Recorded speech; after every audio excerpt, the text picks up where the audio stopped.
G'day and welcome back to Australia's best classic mini YouTube channel, Tomo's Tune-Ups. On this episode, we're going to get Grace ready to go on her first Rylstone Classic in 2022.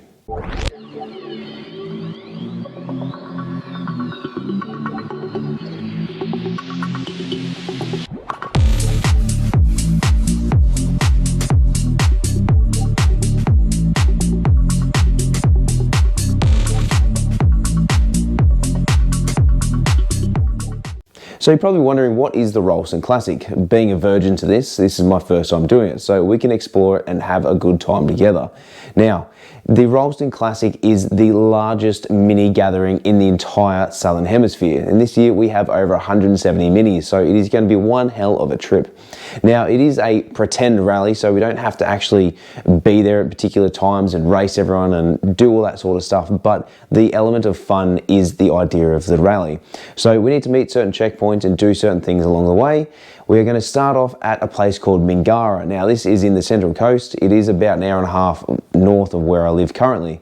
We're going to be making our way back down through the Hawkesbury, all the way up through Bellsline Road, ending up at Rylstone, in where we will sit down for a couple of beers and a good time that night, chatting about all the different things that we saw and did along the way and the things that we really enjoyed.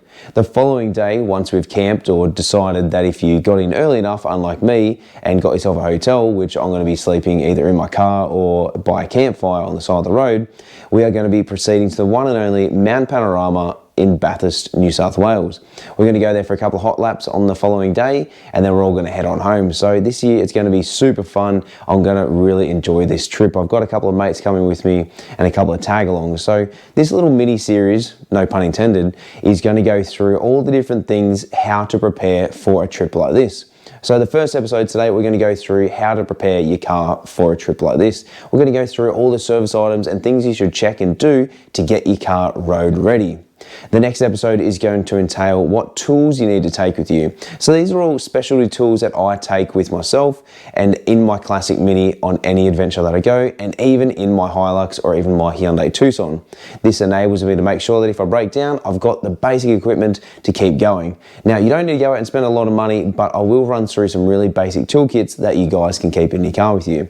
And the third and final episode before we actually hit the rally is going to entail all the spare parts you should take. Now, anyone that owns a Classic Mini knows that they tend to break down, so having spare parts is always a good idea. I'm going to go through my top list of parts that I'd take with me everywhere I go, no matter what.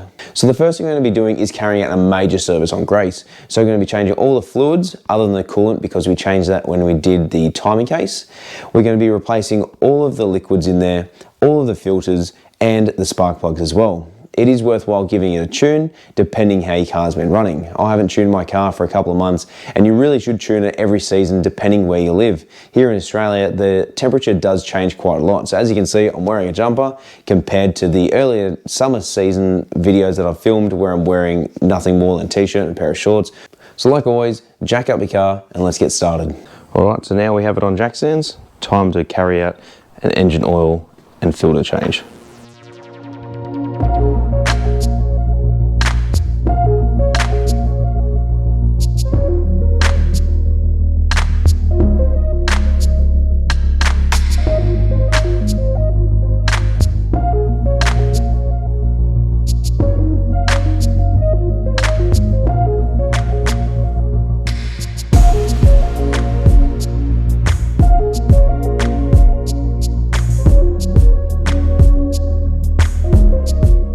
Alright, so you're probably wondering, why am I changing the engine oil when it looks almost golden brown and brand new? So it doesn't matter how long you drive your car for, it doesn't matter how many Ks you do, you need to stick to the general principle of 6 months or 10,000 kilometers. Now that's for most modern day cars, but I try and do around 3,000 Ks or 6 months, whichever occurs first. So it is one or the other, it is not both. You can't just say, oh, I service my car every 10,000 Ks. It takes you 4 years to do 10,000 Ks. That's not how it works. You need to be changing your engine oil and filter, giving it a good maintenance service every 6 months or 10,000 Ks, depending on what your manufacturer specifies. This is a really good thing for me because I don't drive this car a lot, but keeping the engine oil fresh and clean ensures the longevity of the internals of the engine. So while the engine oil is draining, we're going to be changing the spark plugs. Alright, so you're probably wondering why am I filming at night? Well, it's about 9:30 at night and this is the only time I have to be able to film. So let's get straight into it. Now, spark plugs are one of probably the most easiest and underrated things to change on any petrol engine. They are cheap, they are affordable, and they are cheap insurance to make sure that the internal combustion of the engine is running at its optimum temperature and performance. Now, you can get different types of spark plugs. You can get hot plugs and you can get cold plugs. There is a big write-up about it. You can go Google it and it will tell you all about it. Essentially, it is the electrode length. The shorter it is, the hotter it becomes because the current has to travel less between the end of the electrode and the top here. And if it becomes longer, then it becomes a cooler plug. So depending on the sort of application that you're using, you can go hotter or colder. So I'm running a slightly hotter plug this time. All right, so before we get started, I'm going to give you another one of Tomo's tech tips. So when you are fitting a spark plug, instead of putting some grease on the end of the thread and then winding it into the cylinder head, grab yourself a tub of Vaseline, get a little bit, and then just apply it to the thread. Now, this is only going to dissipate when it starts to warm up and not cause any internal problems or running of the engine. So over time, this will just slightly heat up and then go completely. So it's not going to do any damage to it whatsoever.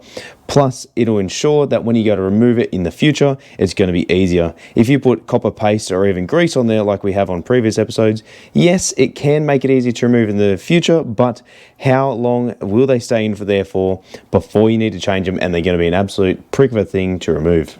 As you can see here, hopefully in the light it's alright, you can see a clear difference between the new one and the old one. Yes, they are the same length, so always marry them up to make sure that they are the same length. If they're not, make sure you refer the owner's manual and ensure that you get the right plug. But also, this one's been running quite rich. It is a little bit hot at the tip, probably because I haven't had it tuned correctly, so that is another thing we need to do.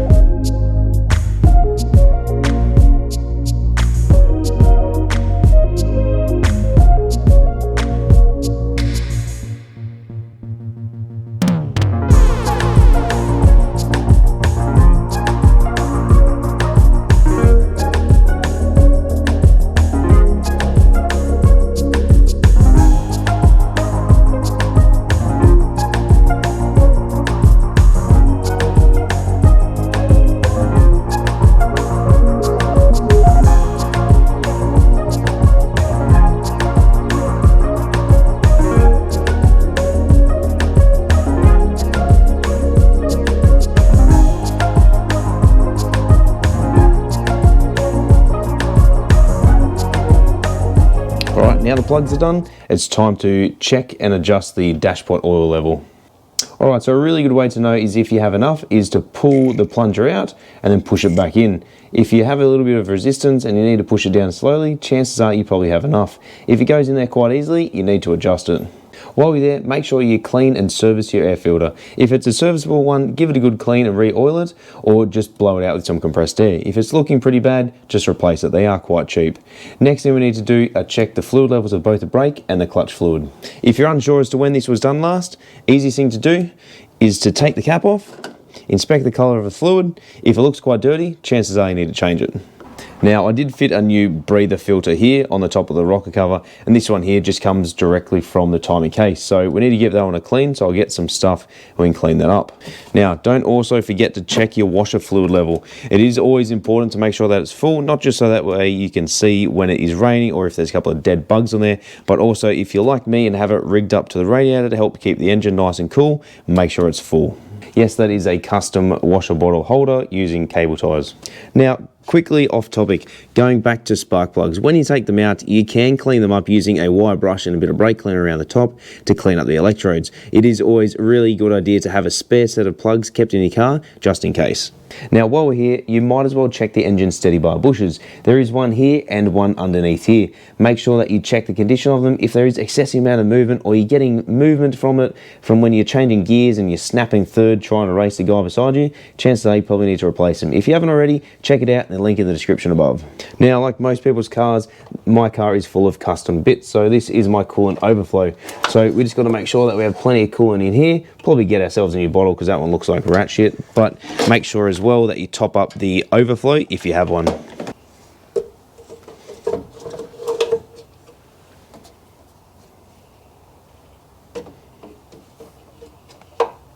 Also, make sure while you're here and the engine is cold, remove the radiator cap and check the level in there as well. If necessary, make sure you top it up. Now, it is advised that when you top up coolant, you can top it up with water. If you need to apply any more than half a litre, you need to top it up with coolant rather than just straight water. Now we're on the topic of coolant, you want to be checking the condition of the fan belt. You want to ensure there's no cracks, perishing or even fraying of the belt. You also want to check the tension. So by checking the tension, we are ensuring that it is done up correctly and it's not going to slip or it's going to break. To test it, all we need to do is test it between the longest part of the two distance pulleys. So between the alternator and the crankshaft itself. All you need to do is turn it 90 degrees. If it turns more than 90 degrees, you need to adjust it. If you need to change it, do so now. Also, check the condition of the fan blades. If the fan blades look worn, they're broken, they're missing pieces, now is also the time to do it. Now, as you saw on a previous episode, I changed the engine water pump. Now is the perfect time to ensure that there are no leaks from any of the hoses or the water pump itself. If there is, make sure you rectify it before going on a drive. Also ensure that all the Welsh plugs are nice and tight and that there are no leaks coming from any other pipes or places it could be coming from.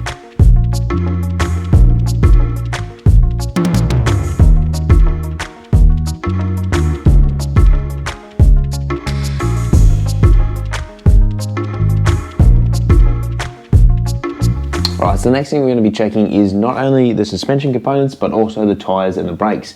It is a really good idea that every service you do check these items. Now, you can visually inspect them to see if they are leaking or if they have excessive amount of movement or play or even if they're worn. Things like shock absorbers leaking around the bottom of the tube is going to indicate that it is worn and it is likely leaking, therefore bottoming out. Checking the rubber cones to see if they're deteriorated or even just the drivability of the vehicle. Some really simple checks you can do on a classic Mini are the following. First one is you want to grab the wheel and try to move it side to side. If you have any sort of side to side movement whatsoever, it can likely indicate that a ball joint or even a tie rod end is worn. Now, another quick and simple check you can do is to grab the wheel and just move it up and down like this. See if there's any sort of movement up and down. If there is, chances are it could be a wheel bearing or even a ball joint that has excessive amount of movement or play in it. Also, visually inspect the shock absorbers to make sure that there's no excessive leaking or the bushes are torn. Now, another quick check you want to be able to do is make sure that the tyres are in good working order. So a really good visual check is to make sure that it is worn evenly across the playing field of the tyre. If it is worn on one side but not the others, chances are it has an alignment issue. If it's worn both outsides or even inside, it indicates an over or underinflated tyre. If your tyre has any sorts of wear, make sure you come see us at Penrith City Tyres Automotive and we'll instruct you what the best course of action will be to take. It is important to note down that you also get your wheels rotate, balanced and a wheel alignment done at least every 6 to 12 months, depending on the drivability of the car and how often you drive it. If you drive it on a regular basis, you probably want to do it more frequently. If not, at least aim to get one wheel alignment every 12 months to make sure that the drivability and the life of the tyre is prolonged as long as possible. Once you've got your wheels off, make sure you check your tyre pressures. It is a really easy thing to forget, but a really good thing to do is to make sure you get into the habit of doing it is check in every couple of times you fill up with petrol. Now, a really good way to know that your tyre pressures are set correctly is to drive the vehicle. If you're the sole owner of the vehicle and you drive it more than anyone, chances are you probably know it better than anyone else. So if you find it feels like it handles like a boat, chances are you probably don't have either the right suspension or tyre pressures set up, or it handles really hard and it grips really well. Chances are you probably have it overinflated or even your suspension has been done up too tight. So these are the sort of things you want to be keeping in mind every time you fill up the car, and how often you check your tyre pressures is always a good question to ask yourself. Alright, so now that we have the drum off, we can then check the condition of the brake shoes as well as the wheel cylinders. You want to be having a look between the backing plate, which is this bit here, and this here, which is the material itself. If there's a lot of material all the way around, it is worn nice and even. If there's not a lot of material left, then chances are they probably need to be replaced. To check the wheel cylinders, all you need to do is pull back the rubber boot and see if there's any fluid coming out. If there is, you need to replace it. Now, before you reinstall the drum, have a look at the drum itself. Spin it all the way around and check for any heat spots or deviations in the steel in which it's been making contact. If you run your finger across there and it's unevenly worn, chances are you probably need to get them machined, but they are about $30 or $40 each, so it is cheap to replace. Alright, so the next item on the list that we're going to be changing is a fuel filter. These are probably one of the most underrated filters to change in your car.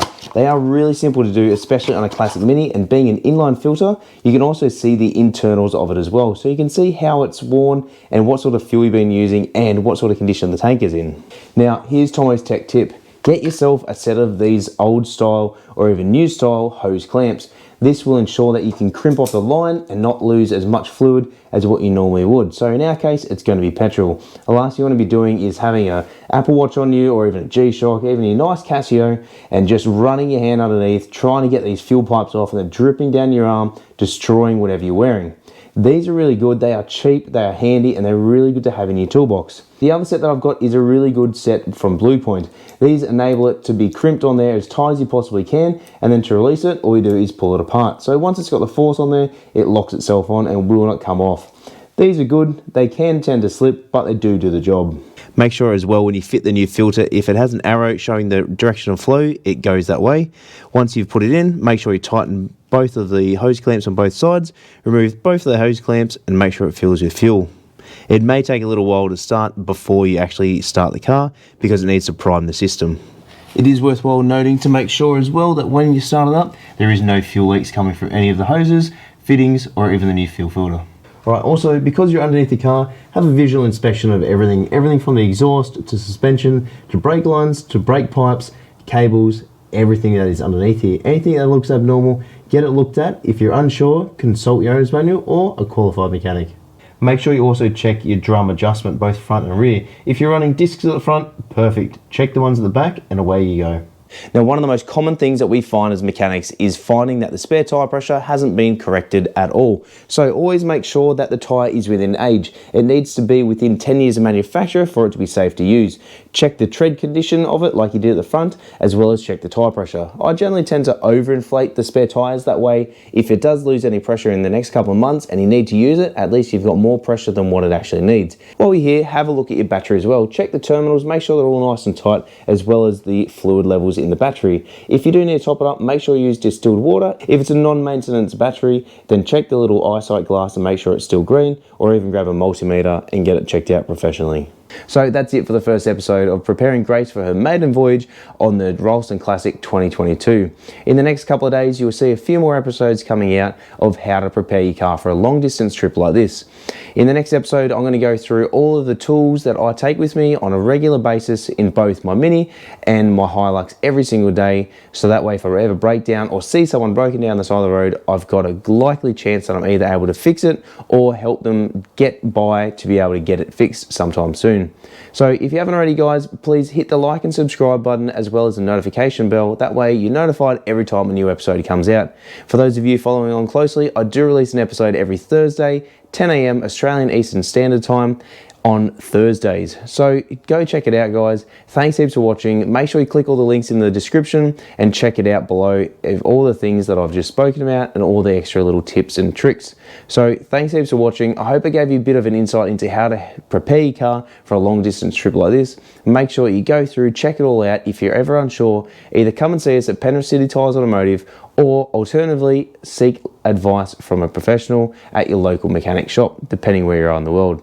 So until next time, guys, stay COVID safe, and we'll see you right here on another episode of Tomo's Tune-Ups.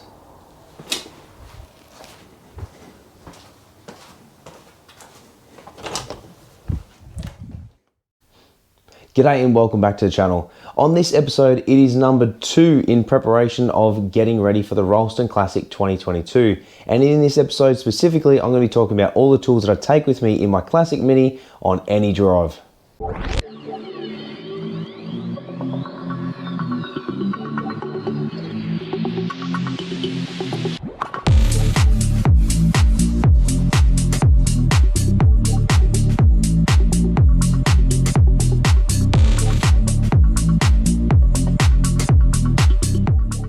So first things first, if you're new to the channel and you've recently subscribed, thank you so much. G'day, how's it going? Hope you guys are enjoying the channel. I certainly am enjoying bringing the best content that I possibly can to you viewers out there. Like always, if there's anything you want to see me do, please leave it in the comment section below. Make sure while you're there, you not only do that, but also hit the subscribe button and the little notification bell. This will let you know every single time a new video comes out. Now, most of these tools are very generic, and I do recommend every single one of you who own a Classic Mini go out and buy some really basic fundamental tools and keep them with you in your Classic Mini, because like any Classic Mini owner, we know that the inevitable is going to happen someday. Whether it be a misfire or a blown head gasket, you want to try and minimize the amount of breakdowns that you have or potentially may have in the future. I tend to overpack anything in life, really, so the amount of tools that I have in my bag probably doesn't really need to be taken, but I just take the precaution and have the extra tools there just in case. Now, some of these tools are very specific to very specific jobs, and not every single person out there will probably agree with it, nor will you think that it's necessary to take a lot of that stuff. As I said, I do take a lot of extra stuff just in case, but some of the tools in here, you're probably wondering, why are you taking that with you in a Classic Mini? Why do you need that specific tool? And you'll find that out in the next episode when we go through and I explain all the spare parts that I take with me in my Classic Mini. All right, so without further ado, let's get into it. So we have a couple of tools in my tool bag here. The first and best thing you can buy is yourself a tool bag. These are really good, they're really sturdy, they're really handy, they've got a really strong zipper, and they've got some really good carry handles. You put all your tools in there, zip it up, away you go. Saves them rolling around in the boot. All right, so first couple of things, got a couple of different hammers. We have a ball peen hammer and we have a dead blow hammer. So like every tool out there, it is designed for specific applications. So if you need to beat someone over the head, lol, just kidding. If you need to remove a drum or there's something stubborn you need to get off, you can do that on the side of the road. If you want to be a little bit more gentle, you can use a dead blow hammer. All right, so in my arsenal of tools, I also have a couple of random things. So we have things like cable ties and a bit of Scotch-Brites, and a couple extra parts. So those will be for another episode. We'll put those aside for now. Along with a couple of electrical components. So we have a little blowtorch here, and I think also in there should be some more cable ties along with heat shrink and probably even some electrical tape. Now, it is always good to be prepared for as many situations as possible. Cable ties come in handy for so many different things. The amount of times I've been able to throw a cable tie around something to stop it rubbing, stop it touching, vibrating, whatever. It's always good to keep a couple of those in your car. Scotch-Brite is really good that if you have to fix something on the side of the road, you need to clean two surfaces, just that way they mate properly. It is good to have some of that. You can buy this in rolls, or you can buy it in the little squares from Super Cheap Auto. Now, blowgun is really good to have. If you need to heat something up, you need to caramelize something because you're cooking for your missus. This is really good. It has got an adjustable heat range on it as well, but I also use it for a lot of electrical repairs. So heat shrink and that sort of thing, you can use it for that. It's not a necessity, but I do keep this in my arsenal of tools just because it is convenient. It's always full of butane gas and it's really easy to transport, and it doesn't weigh much either. All right, so I do take two different rattle guns with me. One is my 3/8 rattle gun, the other one is my 1/2-inch rattle gun. Always ensure that the batteries are fully charged on them. So mine has a little indicator on the side of the gun. It comes on green, yellow and red. Obviously, like I said, traffic lights, green we're good, yellow we're getting there, red it's almost about to die, and same with the Ryobi one.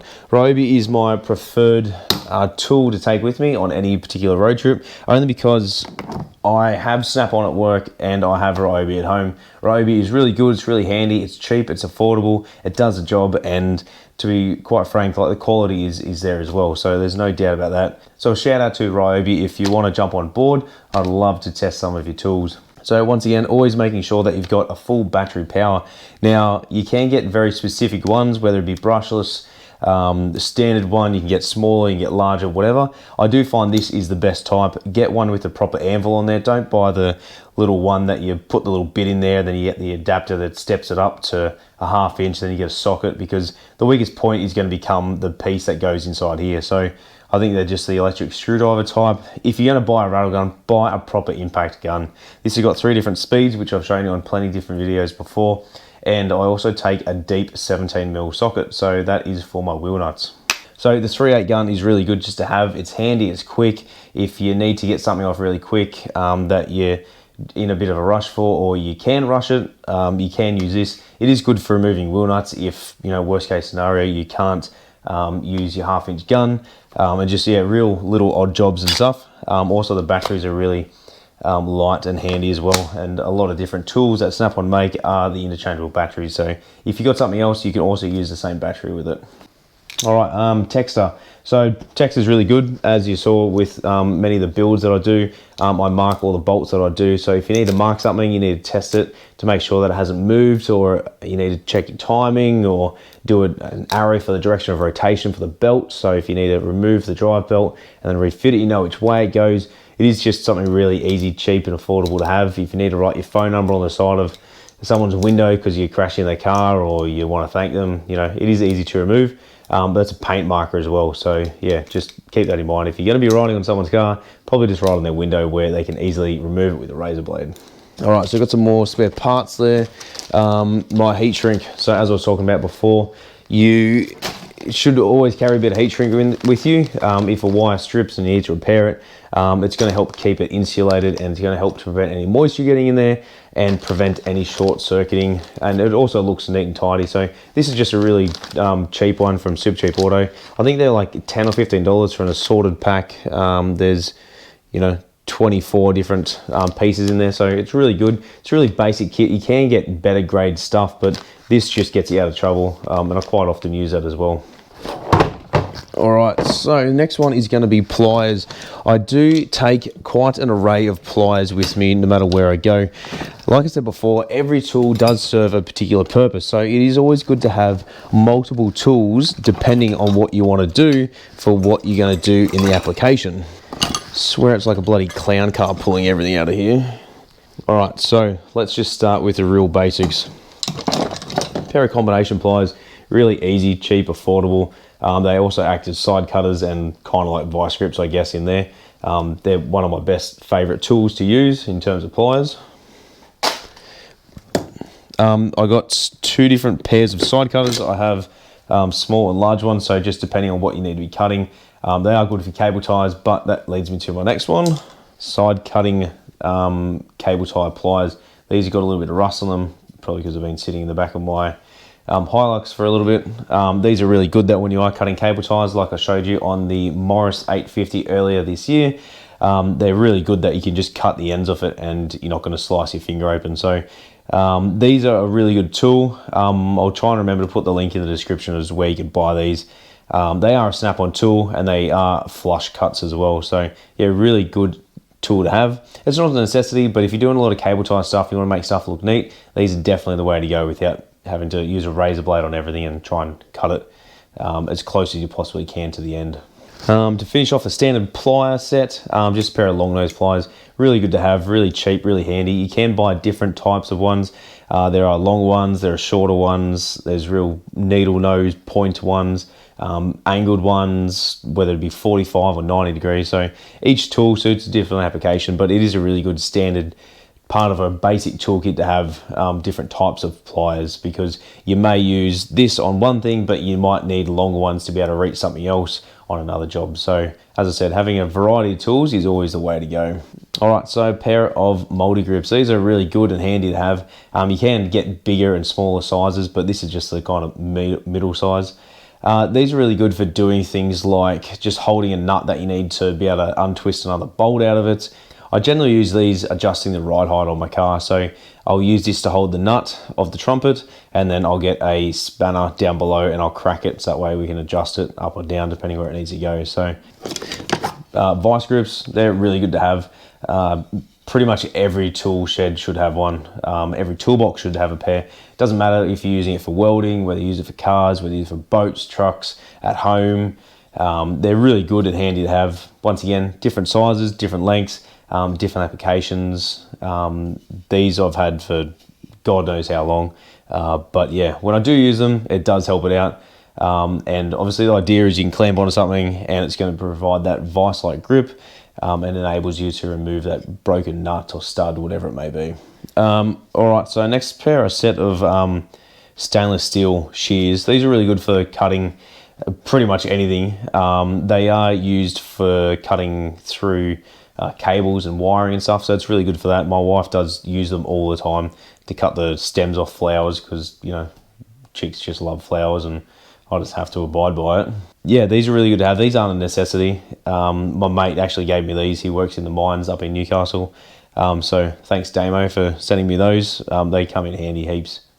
Next one is a very specific tool. You can get different types of these tools. This is just an oil filter claw tool. So it's just designed to grab the oil filter and then enable you to twist it left or right, obviously, depending on what you're doing. You can use it for other things. It really just depends on what you need to do. The preferred method that I use is just the 3-prong claw. So it just depends on how much room you have as well to be able to get in there. Most cars you can use that.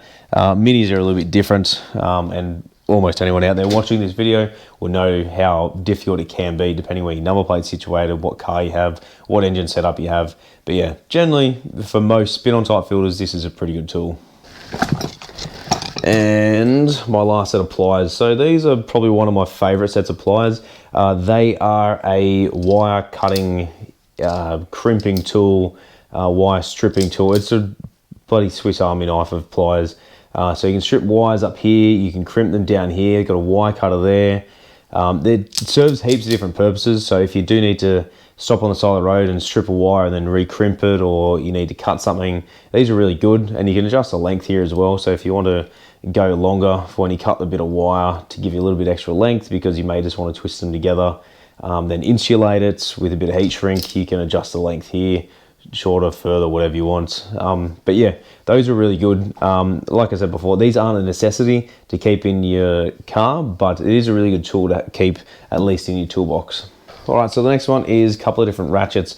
These aren't the only two that I have, but they do serve different purposes. So this one I've had since I was an apprentice, so I think I've had that for about 17 years now. That was one of the first tools that I bought, which claimed online it was Snap-on, which it clearly isn't.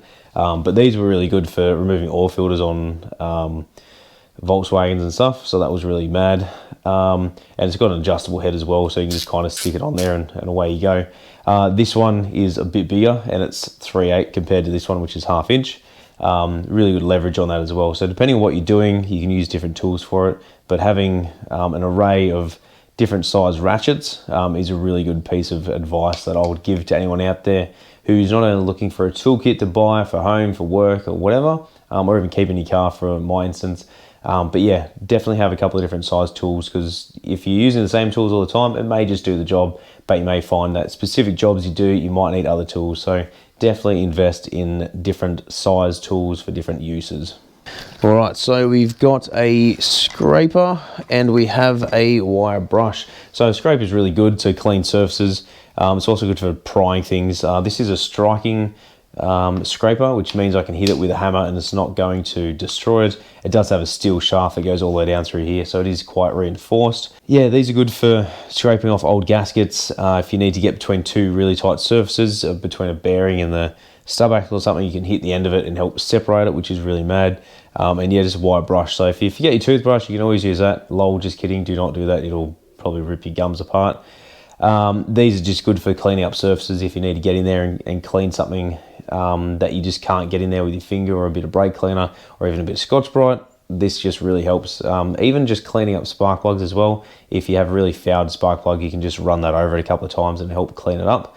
All right, next we have the old tuning fork, ball joint separator, whatever you want to call it. These are really good to remove ball joints, obviously, whether it be upper or lower ball joint, or even tie rod end off the stub axle. These also come in handy that if you do need to separate something, once again, because of the angle of it as well, it will enable you to put it between two surfaces and help separate it. Not just ball joints, but you know, if you need to separate a gearbox or something, you need to pry something apart, whatever it may be. It is quite sturdy, and because you can hit it as well, it's quite hard. So yeah, that's a really good tool to have. These do come in different sizes. You just got to be careful that when you do use it, that sometimes you'll find where the boot is for the ball joints. In some videos I've done where I've shown you how to install ball joints, which you can probably see in the link in the description. You just got to be careful that these can destroy the boots on those ball joints. So yeah, keep that in mind when you're using that tool. Like I was saying before, you can never have enough tools, and one of the tools that I can never have enough of is screwdrivers. I try and keep as many different types of screwdrivers, and I've actually taken some out of here. But I have a combination of both long and short Phillips heads and flat blades.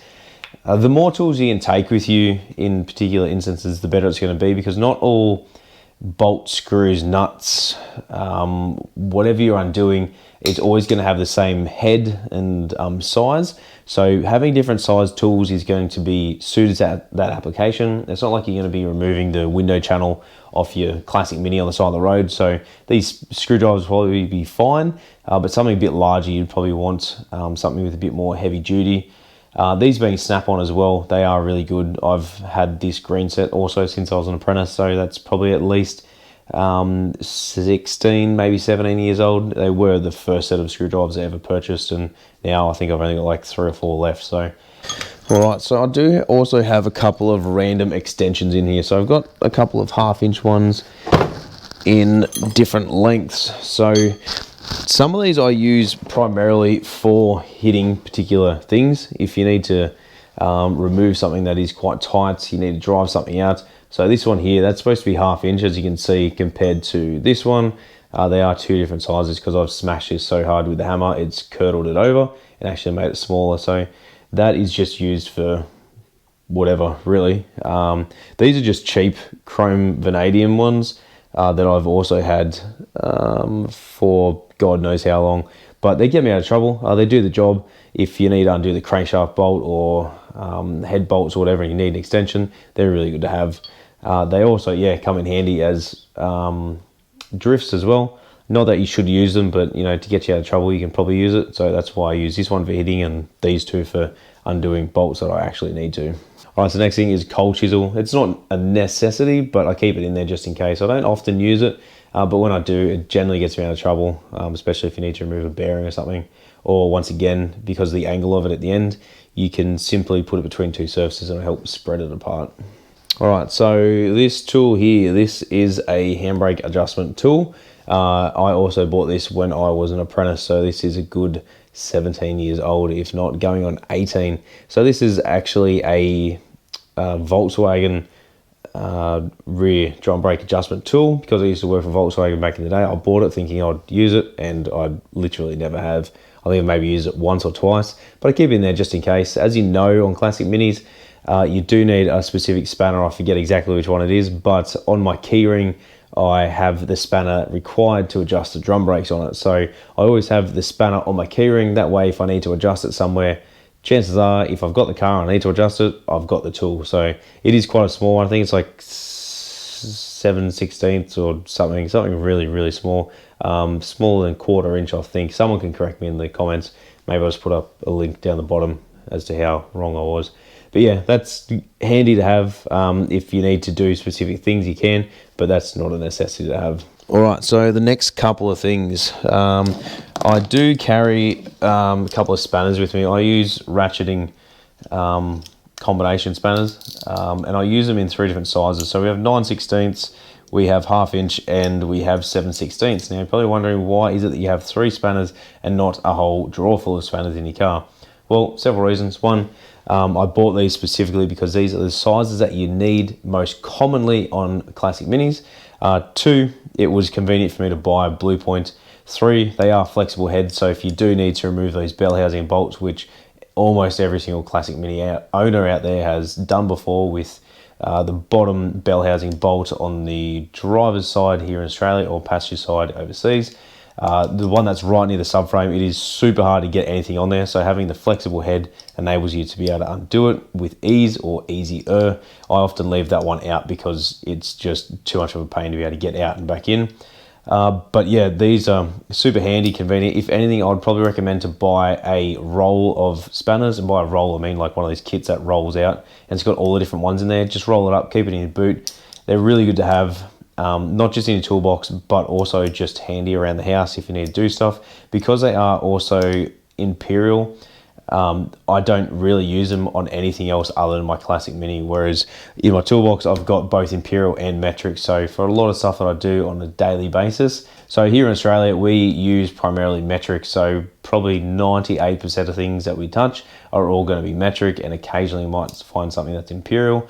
In my toolbox I do have both imperial and metric spanners, so they're really good not just to have in the car but also have around the house. But yeah, definitely, if anything, I'd probably recommend buying an array of spanners. And then once again, they don't need to be ratcheting, but different spanners, different tools for different applications. All right, next one is a pry bar. So pry bar is really good, handy. If you do need to get something off, you need to remove something, you're trying to lever something, whether it be the wheel up or you're trying to check plane something, it's good to have. These are cheap and affordable. Nowadays, they're not much at all. This isn't a striking pry bar, so if I hit that, the plastic on the end will probably bend and break. So probably wouldn't recommend doing that, but as you can see, the thing's not completely straight anymore. So I have used it on quite a lot of heavy duty items that it probably shouldn't have been used on, but it is a worthwhile tool having in your car or even just in your toolbox at home. All right, so one of the last things is a really good set of sockets and ratchets. This is both metric and imperial, so I can use it on both my Hilux and my Classic Mini. There are all the basic tools, so everything's 3/8 up to 19mm and 13/16. Couple of different size extensions, both of the spark plug sockets, along with some adapters as well, and a uni joint with a ratchet. So really good, easy kit to have, and fairly affordable. Make sure that if you're going to buy anything, like I said in my very first video, which was a very long time ago, make sure you invest in quality tools to begin with. Don't just skimp out and buy the cheapest crap of stuff, because like the old saying goes, a poor man pays twice. So invest in quality. It doesn't need to be Snap-on, doesn't need to be the best of the best, and you don't have to spend thousands on it, but get something that's worthwhile and that has a lot of uses for it. So a lot of different size sockets, lengths, different tools that come in it. You might even buy a multi-tool where it has everything from 1/4 inch all the way up to 1/2 inch, both impact, shallow wall, short sockets, deep sockets, whatever it may be. But really do some research into tools and don't just skimp out of them, because these sort of things are what's going to last you the longest in life. And a set of spanners that I have in my toolbox, I bought them. It was actually one of the first tools that I bought as an apprentice, and it was almost 18 years ago, and they're still going to this day. So a good set of tools will last a long time, so long as you take care of them. So the last two tools is a set of torque wrenches. I've got both a 3/8 and a 1/2 inch one. I take these with me almost everywhere I go, and you'll see that in an upcoming video as to why, but it is good to know your torque settings, especially when you're doing up things like wheel nuts, even head bolts, spark plugs, all the real basic stuff that you probably think, oh, I don't need a torque wrench for, but it is really good to have. They do become quite expensive, and you do need to calibrate them on a regular basis. So every 12 months you should get them calibrated. Some of them are self-calibrating, like the big electronic ones that I've got at work. They are really good, but regardless, they're an item that you do need to calibrate quite often, and you've got to be super careful with them as well. You don't really want to be throwing these around or dropping them on the ground.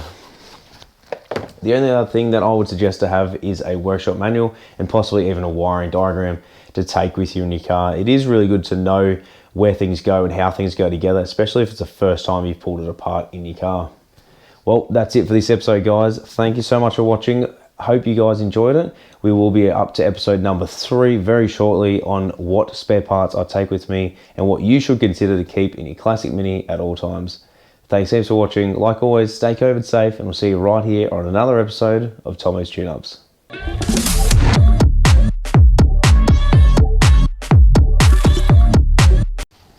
G'day and welcome to episode number 3 of Tomo's Tune-Ups, in preparation for the Rylstone Classic happening tomorrow morning at 10 AM at the Mingara Sport and Recreation Centre. So this episode is going to be really short. We're just going to go through a couple of spare parts that I carry with me pretty much every single time I drive my Classic Mini. So first one is spare oil. It's always good to have spare oil in the car, because as we know, owning Classic Minis, they do leak like a sieve, and it's always good to carry a little bit extra just in case you need to top it up.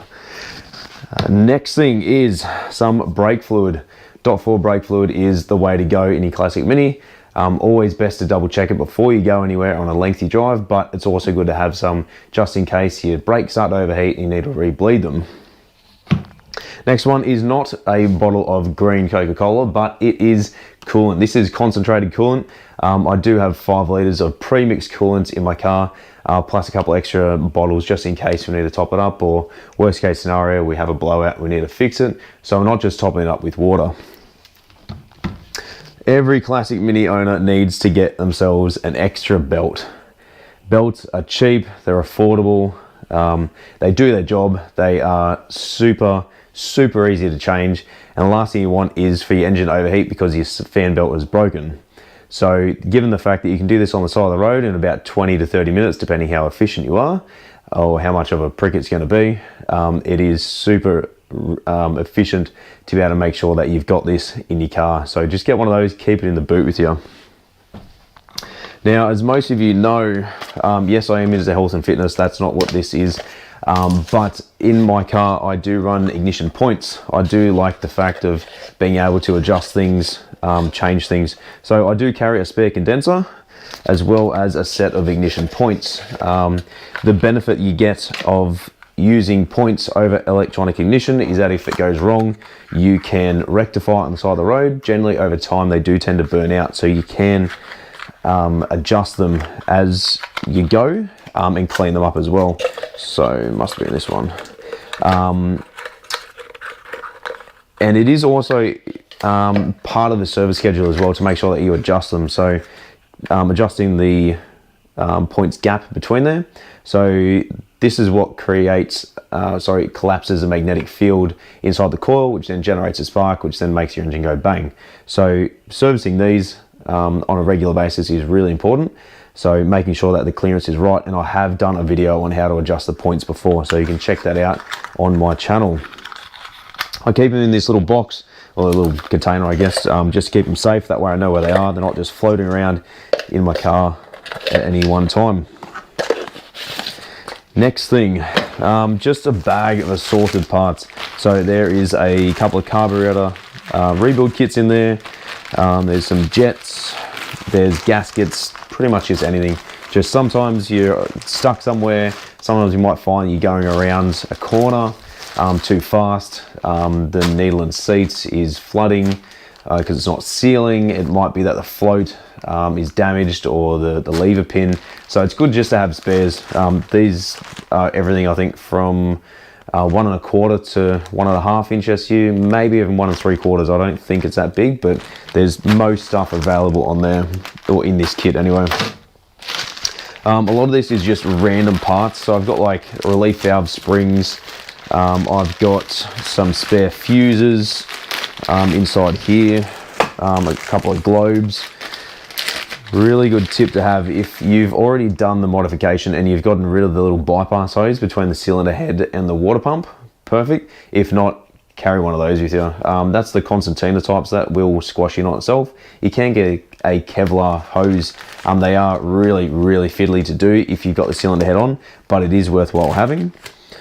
Fuses are really good as well to have. It's always good to have more than it is to have any less. Of all different sizes. So generally you need like a 30 amp, but that'll pretty much do everything. That's just, yeah, a little bag of assorted goodies. And then in the rest, I think there's a couple of switches in here as well. So like a headlight switch, washer switch. That way if you get stuck and you can't use your wipers, at least you can throw another switch in and just double check it. So these were the original ones I think that came off my car. I did replace them and they are still good, so it's always good to have a couple of spares of those. Moving right along, yeah, just more assorted bits. So there's a couple of nuts in here, there's an oil cap, there's some rubber grommets, there's a couple of seals, just real niche parts really, just to take. I don't use a lot of these are just spares that I've acquired over the years.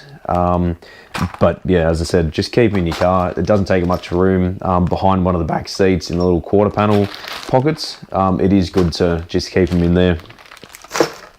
Got a couple of seals. So we have wheel bearing seals and a rear main seal. So for those of you out there who know what that is, great. And for those of you who don't, that is a Metro rear main seal. It goes behind the primary gear. They are the upgraded seal. So if you're ever going to be replacing that in the transfer case between the engine and the clutch, this is the type of seal you want to be using. And you can buy a special tool to install those as well. That way you don't pinch the lip of it when you're putting it in. So, you know, just in case you need to pull it apart, I'd highly doubt it, but you know, it's always good to have spares. Some SU dashport oil. I did see someone used some differential oil the other day in a SU carburetor. I saw it on a Facebook page the other day. So you can just use automatic transmission fluid. That is specialty SU carburetor stuff. I think they're like 20 or 30 bucks. So you only need a little bit, as most of us know. They're a really easy thing to change as well. Just pull it out, drain it, fill it up, away you go. You don't need much. So there's no point buying litres of it. I do like to carry an assortment as well of crimp terminals. It is looking a bit bare at the moment. There is everything from eyelet terminals all the way through to spade terminals, normal Chinese finger trap ones. They're really good. Just depends on what you want. Razor blade in there as well, a couple of odds and ends in there. It's not a necessity, but I haven't properly finished my Mini, and I do really need to get back onto finishing it properly. So a lot of this kit does come in handy on the stuff that does start to play up that I have missed over time. I can get onto fixing it if it does decide to play up. This is very left field. I do have 2 spare wheel bearings for the front of the car, in case I ever do need to replace them. I think I ordered them when I did a set of drums or a wheel cylinder, so I do have a spare set because I didn't do the other side because I didn't need it, but it's always good to have. So with that as well, I do have some wheel bearing grease that I take with me as well, just in case. You never know, you might need a bit of grease for something. If you don't have some WD-40, which is another thing. I do have the limited edition, about 1,000 cans of the WD-40 of the Mighty Car Mod stuff, so I do have a bottle of that in there as well. That's really good. It's got like 1 trillion uses, so always good to have some of that in the car. One of the last things is just some vacuum hose. It could just be for a washer jet. You might need to do a relocation. You might have a fuel leak, or a vapor leak, should I say, between the tank and the engine. You might need to run a bit of hose. That is silicone hose. It is rated for fuel as well. So it's good to not so much run fuel through there, but run some vacuum hose on it for the fuel system, especially for breathers. So like we saw on the Morris 850, this stuff I ran from the tank all the way to the engine to stop my garage smelling like fuel. And last but not least, one of the most essential things is a head gasket. It does seem like a lot of overkill, but given the fact that I broke down on my wedding day and I've blown 2 head gaskets in 4 years of owning my Mini, I do keep a spare one of these in the car. You can get these quite cheap. They're literally like 30 bucks for a VRS kit. And this will do everything from the 850, 998 and the 1098. And I do have with me as well available a 1275 one. So if something happens tomorrow or Sunday and you're having a bit of dramas, you're more than welcome to come see me, hit me up, flash me, do whatever you got to do. I do have a heap of spare parts. I've also got spark plugs as well, I'm pretty sure. If not, they're over there. But yeah, a head gasket is something you can change on the side of the road. You just need to be aware that you don't want any coolant contamination in the oil, so it might be worthwhile draining the coolant, running just water, pulling the head off, putting it back on. And as you saw in the previous episode, I do carry a torque wrench with me. In regards to the torque settings, you can always Google it or just take a workshop manual, depending if you have it with you, but everyone's got a smartphone, you can get an answer within 6 seconds of Googling it. So on this topic of head gaskets, I just want to thank Rusted Projects Garage. He actually blew his head gasket up at Kempsey today, and he messaged me. I tried to get him down to my place. I was willing to do a head gasket for him tonight, wrench all night, get it going, but sadly he couldn't make it. So big thank you very much, man. I really appreciate lending me the opportunity, but also helping us out in other ways, which has been really good. So hopefully next year we can catch up properly. But definitely get yourself a head gasket, keep a spare one in the car along with a torque wrench and at least a workshop manual. Just laminate the page that you know all the torque settings and a couple of tools and we should be right. Look, before we go, I'm going to be there obviously tomorrow morning from probably about 9 o'clock at Mingara. If you guys want to come say g'day, by any means come say g'day. If you want to get on film, you want to talk about your car, you want to talk about what you do, you want to talk about any of the projects that I've built, you got questions, anything, come hit me up. More than happy to chat. Yeah, I cannot wait to meet everyone out there and just be a part of it.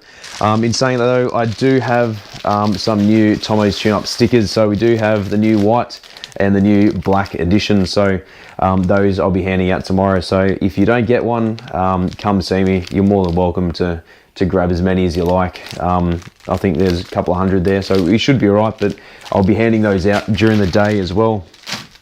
Look guys, thank you very much for watching. I hope everyone gets a good night's sleep. We're going to go sink a couple of beers before we head off to bed, and then get up bright and early tomorrow to head all up to Mingara. So we'll do a little bit of filming in the morning on the way there, and then start chatting to people, conducting interviews when we get there, have a bit of a talk and a debrief as well, as to figure out what we're actually going to be doing for the day. It's going to be super fun. I'm really excited, bringing a couple of mates along with a support vehicle as well. So as I said, if you do get stuck, let me know. You can hit me up if you do need some parts or you need a bit of help with something. We got pretty much everything, unless you need to pull your engine out, which I don't really want to do. So as always guys, thanks heaps for watching, and we'll see you tomorrow morning right here on Tomo's Tune Ups or at Mingara Sport and Recreation Club.